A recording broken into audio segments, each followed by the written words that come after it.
রথযাত্রা উৎসব শুরু হচ্ছে কাল। এরই মধ্যে সংস্কার কাজ শেষ হয়েছে ধামরাইয়ের ঐতিহ্যবাহী শ্রী শ্রী যশোমাধবের রথের। শেষ মুহূর্তে রঙের কাজ করছেন কারিগররা। 15ই জুলাই উল্টো টানের মধ্য দিয়ে শেষ হবে এই উৎসব। এবারও মাসব্যাপী মেলার আয়োজন করা হচ্ছে ধামরাইয়ে। এখন জন্ম সনদ দিয়ে খোলো বিকাশ স্টুডেন্ট অ্যাকাউন্ট। নিজের বিকাশ নিজে কর। ঢাকার ধামরাইয়ের যশোমাধবের এই রথ প্রায় 400 বছরের পুরনো।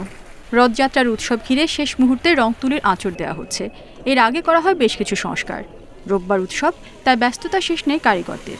মির্জাপুর থেকে প্রতি বছরে আসি, প্রায় 25 বছর ধরে আমি আসি। এখানে আসি, রং তুলির কাজ করি। 10-12 দিন ধরে রং তুলির কাজ চলতেছে।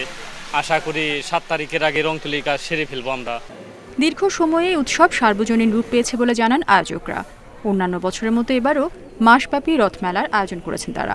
ধর্মীয় আচার অনুষ্ঠানটুকু শুধু আমরাই করি, আর মেলা প্রায় 1 মাস থাকে। এখানে সার্কেস, নাগরদোলা, বিভিন্ন রকমের খাবারের দোকান, সমস্ত কিছুই কিন্তু বিভিন্ন ধর্মের লোকজনই এটা উৎসব করে।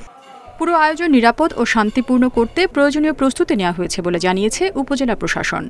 আইন শৃঙ্খলা বিষয় এবং অন্যান্য সার্বিক যে ব্যবস্থাপনার বিষয়ে আমরা কয়েকবার মিটিং করেছি ও বরাবরের মতো আমরা একটি চমৎকার রথ উৎসব এবং আমাদের যে সংশ্লিষ্ট মেলা, মাসব্যাপী মেলা, সেটি আমরা উদযাপন করতে পারবো।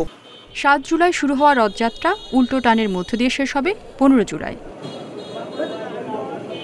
Independent news.